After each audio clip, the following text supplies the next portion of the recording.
بسم اللہ الرحمن الرحیم نحمده ونسلم علی سیدنا و مولانا محمد رسولہ النبی الکریم الامین المکین الرؤوف الرحیم اما بعد فاعوذ باللہ من الشیطان الرجیم بسم اللہ الرحمن الرحیم وَإِذَا سَأَلَكَ عِبَادِي عَنِّي فَإِنِّي قَرِيبٌ صدق اللہ مولانا العظیم ان اللہ وملائکتہ یصلون علی النبی یا ایھا الذین آمنوا صلوا علیہ وسلموا تسلیما صلاۃ و سلام علیک یا سیدی یا رسول اللہ وعلی آلک واصحابک یا سیدی یا شفیع المذنبین۔ حمد و صلاۃ کے بعد صاحب صدر گرامی قدر حضرت قبلہ آفتاب ولایت خواجہ محمد رمضان صاحب معصومی زید مجدہ دیگر ذکر علماء کرام اور عاشقان مصطفیٰ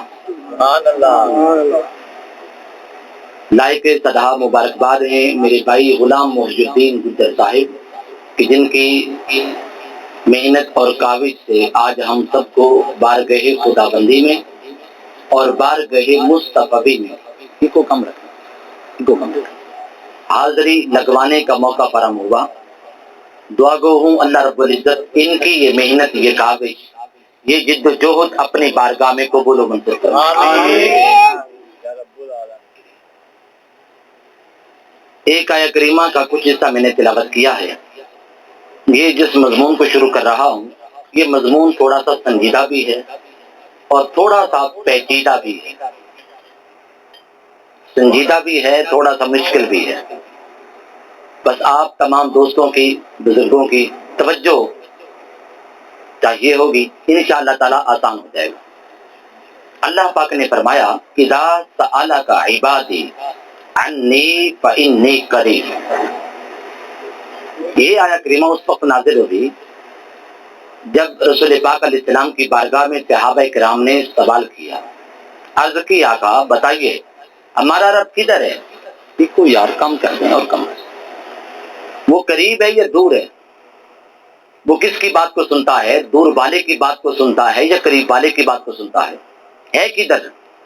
جواب یہ آیا کریمہ نازل ہوئی، آقا علیہ السلام نے جواب دیا کہ اللہ فرما رہا ہے کہ میں قریب ہوں، میں دور نہیں ہوں۔ اس مقام پر دو لفظ بڑے قابل توجہ ہیں، ایک لفظ ہے سألک اور ایک لفظ ہے دعانی۔ دعا کا تعلق اللہ رب العزت نے اپنی ذات کے ساتھ جوڑ لیا، کہا اذا دعانی، دعا مانگو تو مجھ سے مانگو، دعا مانگو تو بولیے مجھ سے مانگو، اپنی ذات کے ساتھ جوڑ لیا۔ اور سألک کا سوال کے معاملے کو اللہ پاک نے ذات مصطفیٰ کے ساتھ وابستہ کر دیا کہ سوال کرنا ہو، پوچھنا ہو یا مانگنا ہو تو پھر مجھ سے نہیں میرے مصطفیٰ سے مانگنا۔ دعا کا تعلق اپنی ذات کے ساتھ جوڑا اور سوال کے معاملے کو ذات مصطفیٰ سے وابستہ کر دیا۔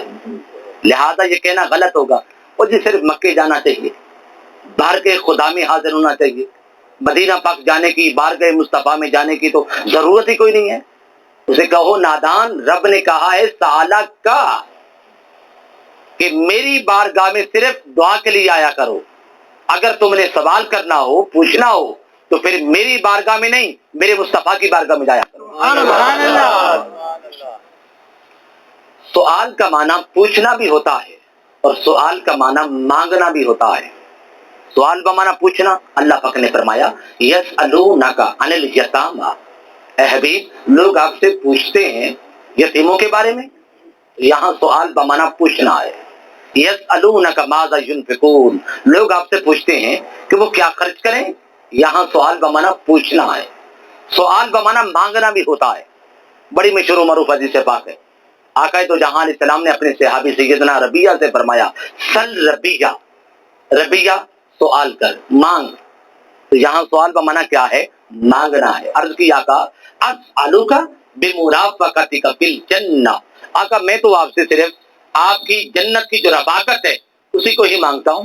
تو یہاں سوال بمعنی کیا ہے؟ مانگنا ہے۔ اللہ پاک کا فرمان ہے اما السائل فلا تنہر، میرے مصطفیٰ تیری بارگاہ میں مانگت آئیں گے، مانگنے والے تیری بارگاہ میں آئیں گے، ایک آئے ساری کائنات مانگے میرے مصطفیٰ اسے بھی عطا کرنا، اور اگر ساری کائنات آئے ایک چیز کا سوال کرے میرے مصطفیٰ اسے بھی عطا کرنا۔ سبحان اللہ سبحان اللہ۔ اما السائل، السائل کہا، سائل نہیں کہا۔ السائل کے اوپر جو الف لام ہے اس کی 4 قسمیں ہیں، استغراقی ہوتا ہے، عہد خارجی ہوتا ہے، جنسی ہوتا ہے، عہد ذہنی ہوتا ہے، یہ چاروں قسمیں یہاں پہ ہیں الف لام کی۔ اور یہ الف لام کی جو اقسام اربع 4 قسمیں ہیں، یہ کسی مسلک کی ایجاد نہیں ہے، یہ اہل سنت نے بنا دی، اہل تشیع انکار کر دیں، ایسی بات نہیں، یہ اہل لغت کی ایجاد ہے۔ جس کا انکار کرنا، جس کو رد کرنا کسی کی جرات ہی نہیں ہے۔ معنی کیا ہے؟ اما السائل فلا تنہر، میرے مصطفیٰ تیری بارگاہ میں سوال کرنے والا کوئی خاص ہو یا عام ہو، خاص ہو یا عام ہو، ایک ہو یا ساری کائنات، جمادات ہوں یا نباتات، انسان ہوں یا جنات، جو کوئی بھی تیری بارگاہ میں سوال کرے میرے مصطفیٰ ہر ایک کو عطا کرنا، ہر ایک کو عطا کرنا۔ کیونکہ اگر تیری بارگاہ سے کوئی خالی چلا گیا یہ توہین تیری تو نہیں ہوگی، یہ توہین تو ہماری ہوگی، اس لیے کہ الرحمن علم القرآن، یہ فرمان تیرا تو نہیں، یہ فرمان تو ہمارا ہے۔ قد جاءکم برہان، یہ فرمان تو نے تو نہیں کہا، یہ فرمان تو ہمارا ہے۔ علمک ما لم تکن تعلم، اعلان تیرا تو نہیں ہے، اعلان تو ہمارا ہے۔ اگر تیری بارگاہ سے کوئی خالی چلا گیا تو انگلی تیری ذات پر نہیں ہمارے فرمودات پر اٹھے گی، لہذا میرے مصطفیٰ اپنی بارگاہ سے کسی کو خالی نہیں لوٹانا۔ لوگ اعتراض کرتے ہیں وہ جی دیکھیں گی یہ جو اہل سنت کے لوگ ہیں حضور کی اتنی شان سناتے اتنی شان سناتے ہیں کہ حضور کو رب کا شریک بنا دیتے ہیں، یعنی وہ نادان یہ سمجھتے ہیں کہ شاید حضور کو رب کا شریک بنانے سے شاید حضور کی شان بڑھ جاتی۔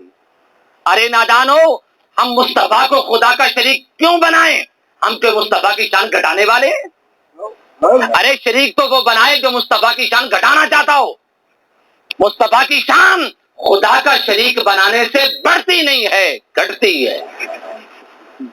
شریک تو صرف اپنے حصے کا مالک ہوتا ہے، شریک بولیے اپنے حصے کا مالک ہوتا ہے۔ مصطفیٰ شریک نہیں، مصطفیٰ حبیب ہے، حبیب حصے کا نہیں سارے کا مالک ہوتا ہے۔ ہمارا ایمان ہے خالق کائنات خدا ہے مگر مالک کائنات مصطفیٰ ہے۔ دیکھو نا، 2 آدمی بامی شریک ہوں، ایک کاروبار کرتے ہوں، ایک برتن بنانے والا ہو اور دوسرا جو ہے برتن بیچنے والا ہو، ایک گھڑے بناتا ہو دوسرا گھڑے کو بیچتا ہو، وہ جو دوسرا بیچنے والا وہ بجائے برتن بیچنے کے برتن توڑنے لگ جائے، شراکت چلے گی؟ چلے گی۔ کیسے چلے گی؟ شراکت چلے گی؟ خدا کے بندے میں برتن بناتا ہوں تو بجائے بیچنے کے توڑ دیتا، جا تیرا میرا کام نہیں چل سکتا، یہی کہا جائے گا نا، شراکت آگے چل نہیں سکے گی۔ یہ تو بات شریک کی ہے، مصطفیٰ شریک نہیں، مصطفیٰ حبیب ہے۔ چاند نکلا ہوا تھا اپنی پوری آب و تاب کے ساتھ نکلا ہوا تھا، عرض کا باری تعالیٰ اسے توڑنا چاہتا ہوں، کہا میرے مصطفیٰ اس کو مروڑ کر توڑ دے، مجھے کوئی گلہ نہیں ہوگا، اس لیے کہ تو میرا شریک نہیں، تو میرا حبیب ہے۔ تو میرا شریک نہیں، تو میرا کیا ہے؟ اما السائل فلا تنہر، مصطفیٰ کی بارگاہ کے منگتے خالی نہیں جاتے۔ عدی ابن حاتم تائی کا بیٹا مدینہ پاک کی گلی میں کھڑا ہوا ہے اور کس سے سنا رہا اپنے والد کی سخاوت کے کہ حاتم، میرا جو باپ تھا حاتم بڑا سخی تھا۔ امام علی مقام نے سنا کہ شہر گلی ہے میرے نانا جان کی اور یہاں قصے چل رہے ہیں سخاوت کے حاتم تائی کے، آئے قریب آئے، فرمانے لگے بتاؤ تیرا باپ کیسا سخی تھا، اس کی سخاوت کی کوئی شان ہی سنا۔ اس نے کہا جی اس کی سخاوت کے کیا کہنے تھے، اس کے تو 10 دروازے تھے، فائل آتا ایک دروازے پہ آتا میرا باپ اس کو عطا کرتا، دوسرے پہ آتا، تیسرے پہ آتا، حتیٰ کہ 10 دروازوں پر آتا میرا باپ اس کو عطا کرتا چلا جاتا، گریزا نہیں ہوتا تھا، کتراتا نہیں تھا، گھبراتا نہیں تھا۔ امام علی مقام نے فرمایا یہ شان سخاوت نہیں ہے، یہ تو نقص سخاوت ہے۔ اس نے کہا حضور وہ کیسے؟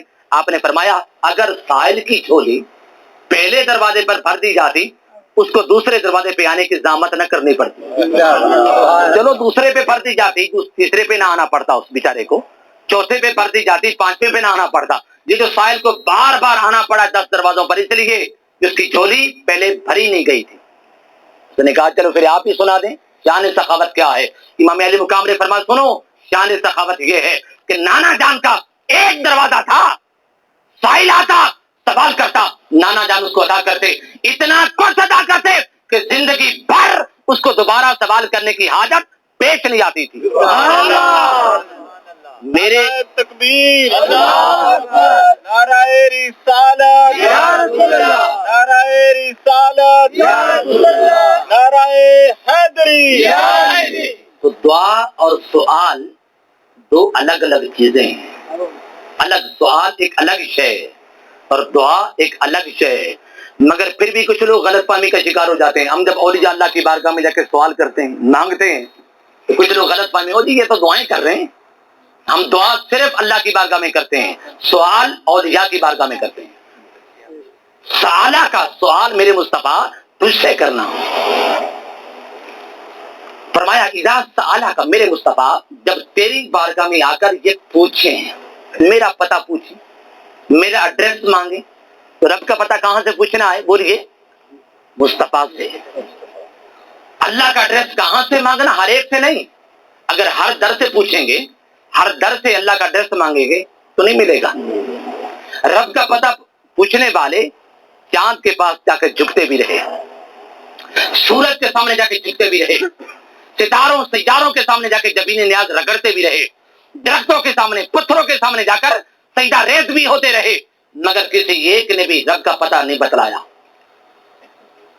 چاند خاموش رہا, سورج کچھ نہیں بولا کہ کدھر آ رہے ہو, دریا نے کوئی اعتراض نہیں کیا, پتھر تنزن ہنستے رہے, درخت تماشا دیکھتے رہے. ایک خدا کی تلاش میں نکلنے والا انسان بے شمار خداؤں کے وجود کو تسلیم کر گیا. مگر جب یہی انسان سارے ڈر چھوڑ کر, سارے واسطے چھوڑ کر اور سارے رابطے چھوڑ کر بارگاہ مصطفیٰ میں پہنچا اور جا کر رب کی توحید کا پتہ پوچھا, رب کی الوہیت کا ایڈریس مانگا, تو اللہ پاک کی طرف سے آواز آئی اذا سالہ کا اے خدا کے متلاشیو, ارے اے خدا کی وحدانیت الوہیت کا پتہ پوچھنے والوں, تم صحیح جگہ پہ آئے ہو. یہ وہ در ہے جہاں سے تمہیں میری رسائی ملے گی, یہ وہ بارگاہ ہے جہاں سے تمہیں میری شناسائی ملے گی. گویا کہ یہ مقام اس بات کی نشاندہی کر رہا ہے کہ رب کو پانے کے دعوے دار مصطفیٰ کے واسطے کے بغیر جھوٹے ہیں. ایسا نہیں ہو سکتا کہ رب ملے اور مصطفیٰ کے واسطے کے بغیر. اذا سالہ کا میرے مصطفیٰ پہلے تو تیرے پاس آئے, پہلے بولیے تیرے پاس. اب یہاں دیکھیے ایسا بھی تو ہو سکتا تھا کہ اللہ پاک شروع سے ہی, جب سے انسانیت کا آغاز ہوا, شروع سے ہی لوگوں کو متوجہ مصطفیٰ کی طرف کر دیتا. بیچارے لوگ کبھی چاند کی طرف جا رہے ہیں, کبھی سورج کی طرف جا رہے ہیں, کبھی جا کے دریا کو خدا سمجھ رہے ہیں, کبھی جا کر پتھروں پہاڑوں کو خدا سمجھ رہے ہیں. در در کی ٹھوکریں انسان کھاتا رہا, اینڈ میں مصطفیٰ کی طرف بھیجا ہے. شروع سے ہی بھیج دیا جاتا تاکہ در در کی ٹھوکریں کھانے سے انسان بچ جاتا, ستاروں کو, سیاروں کو, سورج کو, چاند کو خدا نہ سمجھتا, ابتدائی حضور کے پاس آ جاتا اور حضور اس کو ایڈریس بتلا دیتے. ایسا بھی تو ہو سکتا تھا نا, مگر ایسا ہوا نہیں. شروع سے اللہ پاک نے نہیں بتلایا, جاؤ جس کے پاس جانا جا کے معلوم کر لو. کوئی چاند کی طرف جا رہا ہے, کوئی سورج کی طرف جا رہا ہے, کوئی دن کی طرف جا رہا ہے, کوئی رات کی طرف جا رہا ہے, کوئی زمین کی طرف جا رہا ہے, کوئی آسمان کی طرف جا رہا ہے. در در کی ٹھوکریں انسان کھاتا رہا, اینڈ میں مصطفیٰ کو بھیجا, کہا میرے مصطفیٰ اذا سالہ کا, اب تیرے پاس جو آئے اس کو ایڈریس بتلا دینا. شروع سے انسانیت کی توجہ کا مرکز مصطفیٰ کو بنا دیا جاتا. کیوں؟ ہاں اس لیے کہ میرے مصطفیٰ اگر ان کو شروع سے ہی تیری طرف متوجہ کر دیا جاتا اور تو ان کو میرا ایڈریس بتلا دیتا, میرا پتہ بتلا دیتا, ان کو تو تیری عظمت کا اندازہ ہی نہ ہوتا, ان کو تو تیری عظمت کا اندازہ نہ ہوتا. یہ سمجھتے کہ شاید چاند کے پاس جاتے وہ بھی ایڈریس بتلا دیتا, سورج کے پاس جاتے وہ بھی پتہ بتلا دیتا, دریا کے پاس جاتے وہ بھی ایڈریس سمجھا دیتا. نہیں میرے مصطفیٰ, ایڈریس صرف تو نے بتلانا تھا, مگر یہ سمجھتے کہ شاید رب کا پتہ ہر کوئی بتلا سکتا ہے. اس لیے میرے مصطفیٰ پہلے ان کو میں تیرے پاس نہیں, پہلے ان کے پاس بھیجتا ہوں تاکہ ہر در پر گھوم پھر کر دیکھ لیں کہ ہدایت کا مرکز مصطفیٰ کی ذات ہے, ہدایت کا منبع مصطفیٰ کی ذات ہے. دیکھیے ہر شے کائنات کی, ہر ذرہ خدا کے وجود پر دلیل ہے یا نہیں؟ بتاؤ نا بھائی. ہر شے خدا کے وجود پر بولیے نا دلیل ہے. ہر ذرہ خدا کے وجود پر ثبوت ہے. مگر کائنات کی ہر شے خدا کے وجود پر دلیل. مصطفیٰ کی ذات دلیل نہیں، مصطفیٰ کی ذات تو برہان ہے. کیا ہے بولیے؟ میں نے کہا تھوڑی سی سنجیدہ تقریر بھی ہوگی اور تھوڑی سی پیچیدہ بھی ہوگی، مگر اتنی بھی پیچیدہ نہیں جتنی آپ سمجھ گئے ہیں. آسان ہے. ہر شے خدا کے وجود پر دلیل، مصطفیٰ کی ذات دلیل نہیں. کیا ہے؟ برہان. قد جاءکم برہان من ربکم. سورج کو دیکھ کے سمجھنا ہم ہی کو پڑتا ہے کہ سورج ہے تو اس کا بنانے والا بھی ہوگا. چاند کو دیکھ کر سمجھنا ہم ہی کو پڑتا ہے اگر چاند ہے تو اس کا کوئی بنانے والا بھی ہوگا. دن اور رات کو دیکھ کر سمجھنا ہم ہی کو پڑتا ہے کہ اگر دن اور رات ہیں تو یقیناً ان کو چلانے والا بھی کوئی ہوگا. مگر یہ وہ چیزیں ہیں جو دلائل ہیں. مصطفیٰ کی ذات برہان ہے. دلیل وہ ہوتی ہے جس کو دیکھ کے سمجھنا پڑے، اور برہان وہ ہوتی ہے جس کو دیکھ کے سمجھنا نہ پڑے، وہ خود ہی سمجھا دے. وہ خود ہی سمجھا دیں. مصطفیٰ کی ذات برہان، ایسی برہان کہ وہاں یہ نہیں کہ کوئی پڑھا لکھا ہے، کوئی ان پڑھ بھی آ جائے، کوئی جاہل بھی آ جائے، کوئی دیہاتی بھی آ جائے، کوئی حبشی بھی آ جائے، مصطفیٰ اسے بھی سمجھا دیتے ہیں. برہان ہے. اذا سألک عباد، میرے مصطفیٰ جب تیری بارگاہ میں آ کر عباد سوال کر لیں. اب یہ بات بڑی قابل توجہ ہے. یہ نہیں کہا کہ اذا سألک امتک، جب تیری بارگاہ میں آ کر تیری امت سوال کر لے. یہ نہیں کہا. یہ بھی نہیں کہا اذا سألک مؤمن، جب کوئی آ کر کوئی مومن آ کر تجھ سے سوال کر لے. اذا سألک مسلم، جب کوئی آپ کی بارگاہ میں مسلمان آ کے سوال کر لے. یہ نہیں کہا. کیا کہا؟ اذا سألک عباد، جب آپ کی بارگاہ میں عباد سوال کریں. عباد کسے کہتے ہیں؟ عباد عبد کی جمع ہے. اور عبد کسے کہتے ہیں؟ عبد وہ ہوتا ہے جس کا تعلق معبود کے ساتھ ہو، اللہ کے ساتھ ہو. عبد کسے کہتے ہیں؟ جس کا تعلق اللہ کے ساتھ ہو. مانا کیا ہوا؟ مانا یہ ہوا میرے مصطفیٰ جب تیری بارگاہ میں وہ آ کر سوال کرے جس کا تعلق اللہ کے ساتھ ہو، جس کا تعلق اللہ کے ساتھ ہو. پوچھا باری تعالیٰ بتلا تو صحیح وہ کون ہے جس کا تعلق تیری ذات کے ساتھ ہے؟ اس نے کہا سنا نہیں؟ سألہ کا، وہ ہے جس کا تعلق پہلے میرے مصطفیٰ کی ذات کے ساتھ ہو. میری ذات کے ساتھ تعلق اسی کا ہو سکتا ہے جس کا تعلق پہلے میرے مصطفیٰ کی ذات کے ساتھ ہو. اور پھر دیکھیے اذا سألہ کا عباد نہیں کہا، عباد بھی کہا. کیا کہا؟ آپ ساتھ ساتھ چلیں گے بات بنے گی. اذا سألہ کا عباد بھی، جب آپ سے آ کر میرے بندے سوال کر لیں، میرے بندے سوال کر لیں. متعدد مقامات پر عباد کا لفظ قرآن پاک میں استعمال ہوا ہے. متعدد کثرت کے ساتھ آیا. بل عباد مکرمون، عباد آیا، مگر عباد تو کہا، عبادی کسی مقام پر نہیں کہا، بلکہ وہ عزتدار بندے ہیں. بندوں کو بندہ کہا، اپنا بندہ قرار نہیں دیا. اس مقام پہ کیا کہا؟ اذا سألک عبادی، میرے مصطفیٰ جب تیری بارگاہ میں آ کر میرے بندے سوال کر لیں، بندوں کو بندہ نہیں اپنا بندہ قرار دیا. اپنا بولیے بندہ قرار دیا. وجہ کیا تھی؟ باری تعالیٰ دیگر مقامات پر تو بندوں کو بندہ کہتا ہے، مگر اس مقام پر بندوں کو بندہ نہیں اپنا بندہ کہتا ہے. اس کی وجہ کیا؟ اس نے کہا سنا نہیں؟ سألہ کا. یہ بندے چونکہ میرے مصطفیٰ کی بارگاہ میں آ گئے. جب بندے میرے مصطفیٰ کی بارگاہ میں نہیں آتے تب تک بندے بندے رہتے ہیں، لیکن جب وہ میرے مصطفیٰ کی بارگاہ میں آ جاتے ہیں پھر بندے نہیں میرے بندے ہو جاتے ہیں. نعرہ تکبیر، اللہ اکبر، نعرہ رسالت، یا رسول اللہ، نعرہ حیدری، یا علی، نعرہ حیدری، یا علی. اذا سألک عبادی عنی فإنی قریب، میرے مصطفیٰ جب لوگ آپ سے آ کر میرے بارے میں سوال کریں تو بتلا دینا فإنی قریب، میں قریب ہوں. اپنی قربت کا احساس دلا دیا، میں قریب ہوں. کیوں اپنی قربت کا احساس کیوں دلا دیا؟ یہ بات بڑی قابل توجہ بات. اپنی قربت کا احساس کیوں دلا دیا؟ ہاں اس لیے تاکہ ہمارا کردار بدل جائے. دیکھیے نا، پولیس اگر ہمارے سامنے ہو اپنے پورے روب و راب کے ساتھ ہو، ہمارا کردار بدلتا یا نہیں بدلتا؟ ایسے سیدھے ہو جاتے ہیں جیسے کبھی غلطی کی ہی نہیں۔ پولیس کی قربت کا احساس بندے کے کردار کو بدل سکتا ہے، تو پھر رب کائنات کی قربت کا احساس بندے کے کردار کو کیسے بدل نہیں سکتا؟ ارے جتنا ہم پولیس سے ڈرتے ہیں اتنا اللہ سے ڈر جائیں، ولی نہ بن جائیں۔ اللہ نے فرمایا فَإِنِّي قَرِيبٌ، اے بندے میری قربت کا احساس پیدا کر تاکہ تیرا کردار بدل جائے، تاکہ تیرا بولیے کردار بدل جائے۔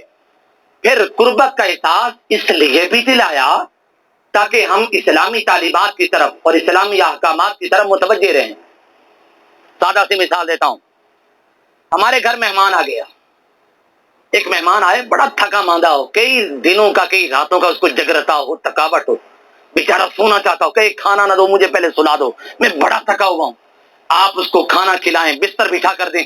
جو ہی بیچارہ بستر پر لیٹنے لگے آپ یہ کہہ دیں جناب یہ جو سامنے سوراخ نظر آ رہا ہے نا، اس میں ایک سانپ رہتا ہے، کبھی کبھی نکل بھی آتا ہے، مجھے بتائے اس کی تھکاوٹ رہے گی؟ اس کا کچھ جگہ تھا باقی بچے گا؟ وہ تو بیٹھ ہی جائے گا، بھئی کہیں آج ہی رات نکل رہا ہے، ساری تھکاوٹ جاتی رہے گی، ساری اس کی ساری اکاہٹ جاتی رہے گی، نیند ختم ہو جائے گی۔ بھائیو، سانپ کی قربت کا احساس اگر بندے کی غفلت کو مٹا سکتا ہے، بندے کی تھکاوٹ کو ختم کر سکتا ہے، تو پھر رب کائنات کی قربت کا احساس بندے کی تھکاوٹ کیسے ظاہر نہیں کر سکتا؟ ارے وہ اثر جو سانپ کی قربت کا شبہ رکھتا ہے، کیا وہ اثر رب کائنات کی قربت کا یقین نہیں رکھتا؟ جو اثر سانپ کی قربت کا شبہ رکھتا ہے کہ پتہ نہیں اس نے نکلنا ہے یا نہیں نکلنا، جو اثر سانپ کی قربت کا شبہ رکھتا ہے، کیا وہ اثر رب کائنات کی قربت کا یقین نہیں رکھتا؟ تو پھر ہمیں اپنے ایمان پر نظر ثانی کرنا ہوگی کہ ہمارا ایمان ہے بھی صحیح ہے نہیں۔ اللہ نے فرمایا انی قریب، میری قربت کا احساس پیدا کر تاکہ اسلامی تعلیمات کی طرف اور اسلامی احکامات کی طرف تو متوجہ رہے۔ اور پھر قربت کا احساس اس لیے بھی دلایا تاکہ ہماری عبادات میں خشوع و خضوع پیدا ہو جائے۔ سادہ سی بات، آپ کسی افسر کے ماتحت کام کرتے ہو، اگر افسر آپ کے سامنے ہو، قریب ہو، تو کتنی توجہ کے ساتھ کام ہوتا ہے، کتنے دھیان کے ساتھ کام کیا جاتا ہے۔ افسر قریب ہے، بڑے محتاط طریقے سے، بڑے سیفٹی کے ساتھ، بڑی حفاظت کے ساتھ، بڑی توجہ کے ساتھ، انہماک کے ساتھ کام کیا جاتا ہے۔ بھائیو، دنیاوی افسر جو ہے اس کی قربت کا احساس جو ہے آپ کو محتاط طریقے پر کام کرنے پر مجبور کر سکتا ہے، تو پھر رب کائنات کی قربت کا یقین آپ کو توجہ کے ساتھ نماز پڑھنے پر مجبور کیسے نہیں کر سکتا ہے؟ اللہ نے فرمایا انی قریب، میری قربت کا احساس پیدا کر تاکہ تیری عبادات میں اور تیرے قیام و سیام میں خشوع و خضوع پیدا ہو جائے۔ سبحان اللہ۔ اور آخری ایک بات اور بھی، یہ قربت کا احساس اس لیے بھی دلایا تاکہ ہمارا ڈر ختم ہو جائے، ہماری بزدلی ختم ہو جائے، ہمارے اندر جواں مردی، بہادری، قوت، شجاعت پیدا ہو جائے۔ دیکھیے سادہ سی مثال، ہمارے گھر میں خدا نہ خواستہ رات کو چور آ گئے، چور آ جائے، چور کو دیکھ کے ہم گھبرا جائیں کہ ابھی چور ہے کوئی نقصان نہ پہنچا دے، چوری بھی کرے گا ساتھ نقصان بھی پہنچا سکتا ہے۔ ساتھ والے گھر سے آواز آئے پڑوسی کی، گھبراؤ نہیں، میں قریب ہوں، میں آ رہا ہوں، مجھے بتائیے، گھبراہٹ جاتی رہے گی، خوف جاتا رہے گا، ایک ہمت پیدا ہو جائے گی، ایک حوصلہ آ جائے گا۔ بھائیو، ایک عام شخص کی قربت کا احساس بندے کے ڈر کو مٹا دیتا ہے، بندے کے اندر طاقت، ہمت، جواں مردی پیدا کر دیتا ہے۔ تو پھر مجھے بتائیے رب کائنات کی قربت کا احساس بندے کی بزدلی کیسے نہیں مٹائے گا، بندے کو جواں مردی کیسے عطا نہیں کرے گا؟ آپ نے کبھی سوچا کہ غزوہ خیبر کے موقع پر مولا علی شیر خدا نے اکیلے باب خیبر کو اٹھا کے پھینک دیا تھا، بعد میں 40 صحابہ کرام نے مل جل کر بھی اس کو اٹھانا چاہا تھا، تو 40 صحابہ کرام مل جل کر بھی اس کو اٹھا نہیں سکے تھے۔ کبھی سوچا ایسا کیسے ہو گیا تھا؟ علی شیر خدا کوئی زیادہ کھانا کھاتے تھے؟ 40 صحابہ کرام مل جل کر بھی اس باب خیبر کو اٹھا نہیں سکے تھے، جسے اکیلے مولا علی شیر خدا نے اٹھا کے پھینک دیا تھا۔ کیسے؟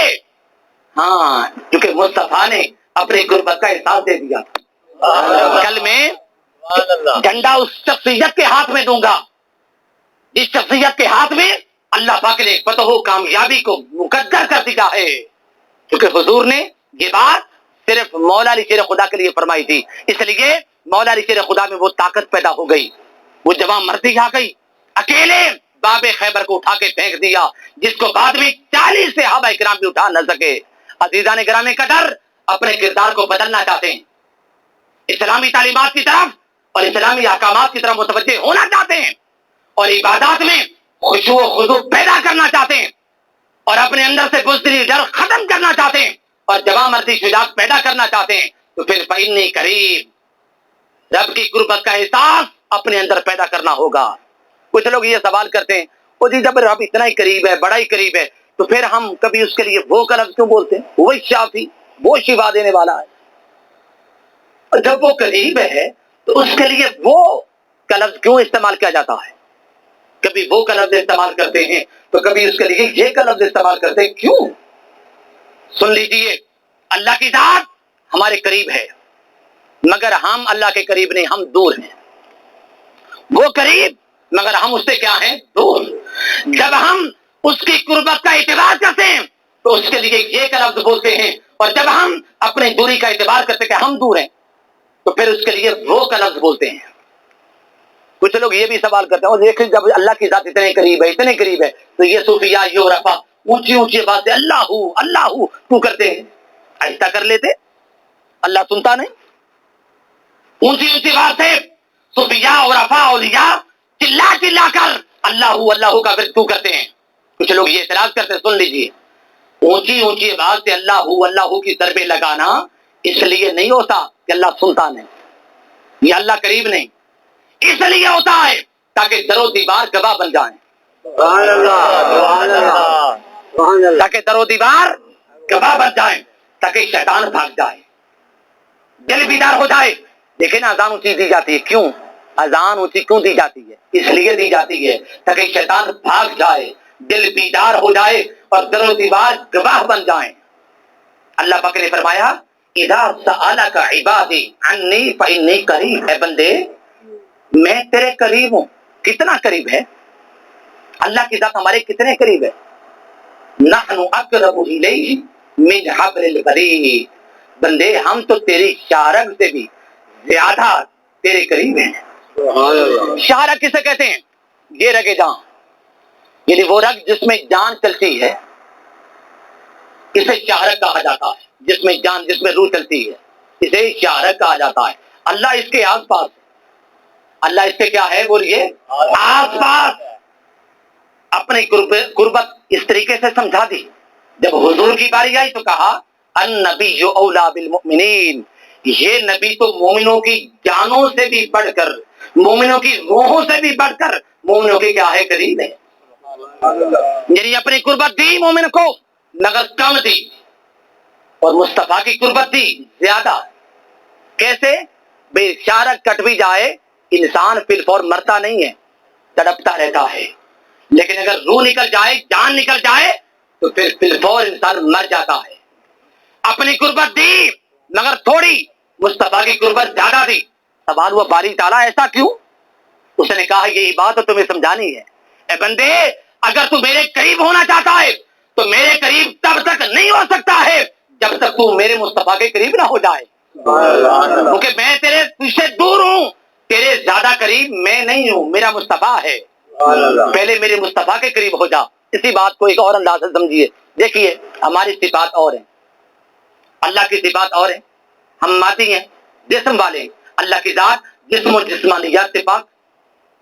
ہم مکان والے، اللہ کی ذات مکان و مکانیات سے پاک۔ ہم کیا ہیں؟ زبانی، زبان والے، وقت والے، اللہ کی ذات زبان و زبانیات سے پاک۔ ہم کیا ہیں؟ ممکن، یعنی ہمارا وجود کوئی ضروری نہیں، ہو گئے ٹھیک ہے، نہ بھی ہوتے تو کیا ہو جاتا؟ کچھ نہ ہوتا۔ ہم ممکن، اللہ کی ذات واجب، اس کا وجود ضروری۔ اللہ کی صفات اور ہماری صفات اور، جب اس کی صفات اور ہماری صفات اور، ہم قریب کیسے ہو سکتے ہیں؟ دیکھیے نا، آگ کی صفات اور ہیں، پانی کی صفات اور ہیں، پانی اور آگ اکٹھے نہیں ہو سکتے۔ تو جب ہماری صفات اور اللہ کی صفات اور، ہم اللہ کے قریب کیسے ہو سکتے ہیں؟ اللہ پاک نے فرمایا بندے یقیناً تو اس لائق نہیں تھا کہ تجھے ہم اپنا قرب دیتے، تو ہماری قربت کے لائق نہیں تھا، مگر چونکہ تو ہماری قربت کا متلاشی ہے، ہماری قربت کا متبنی ہے، سن ہمارے قریب ہونا چاہتا ہے تو پھر ان کے قریب ہو جا، ان کے قریب ہو جا جو ہمارے قریب ہیں، ان کی قربت ہماری قربت ہوگی۔ اولیاء کے قریب ہو جا، مصطفیٰ کے قریب ہو جا، ان کی قربت ہماری قربت ہے۔ اب سوال یہ پیدا ہوا بھئی اس بات کو کیسے مان لیں کہ اولیاء کی قربت قربت خدا ہے؟ اولیاء کے قریب ہونے سے انسان رب کے قریب ہو جاتا ہے، اس بات کو کیسے سمجھ لیں، کیسے مانیں؟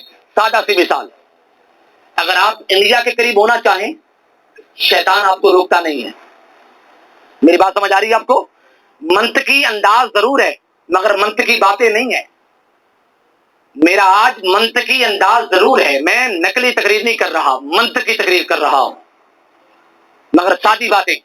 اگر آپ امریکہ کے قریب ہونا چاہیں آپ کو شیطان روکتا نہیں ہے، انڈیا کے قریب ہونا چاہیں شیطان روکتا نہیں ہے، برطانیہ کے قریب ہونا چاہیں شیطان آپ کو روکتا نہیں ہے، مودی کے قریب ہونا چاہیں شیطان آپ کو نہیں روکتا، مگر جب اگر آپ داتا صاحب کے قریب ہونا چاہیں تو پھر شیطان آپ کو روکتا ہے، غوث العظم کے قریب ہونا چاہیں تو پھر شیطان آپ کو روکتا ہے، خواجہ اجمیر کے قریب ہونا چاہیں شیطان آپ کو روکتا ہے۔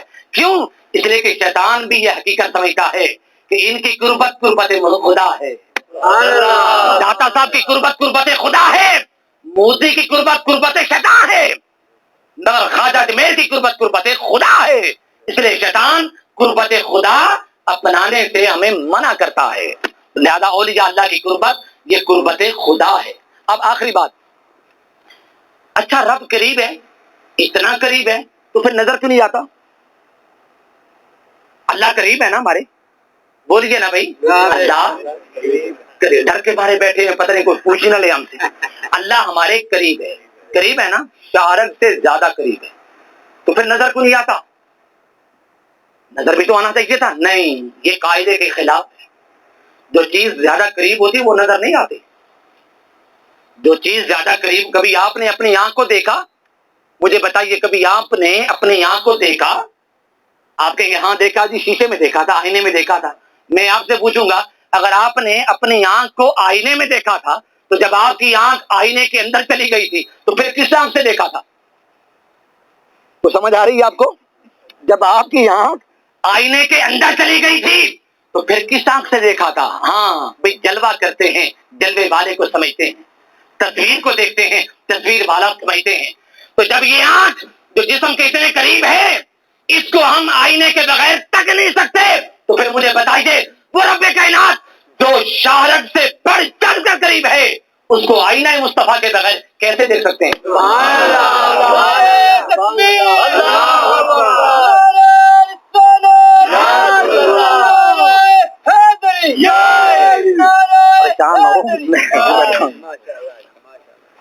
روح ہمارے قریب ہے یا نہیں؟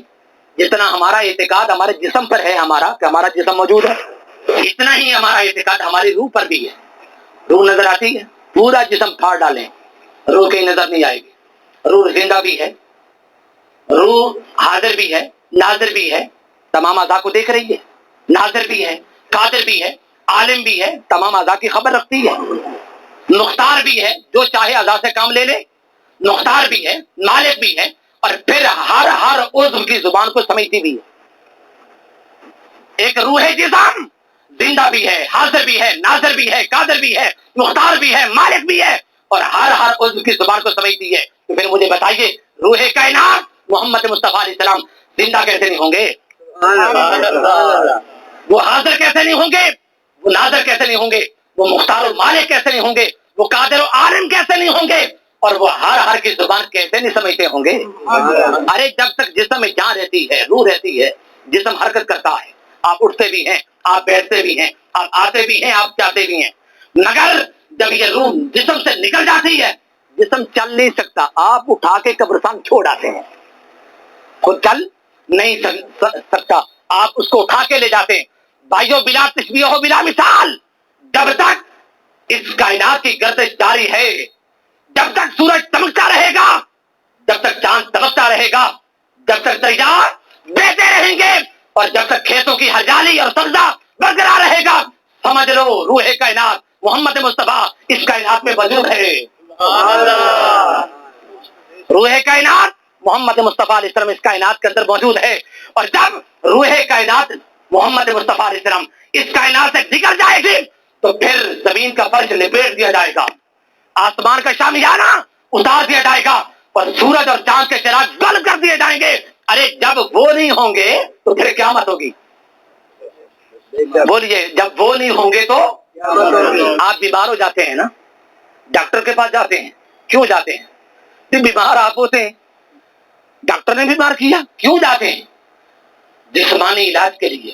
ڈاکٹر آپ کا جسمانی بیماری کی تشخیص کرتا ہے، جسمانی بیماری کا علاج کرتا ہے۔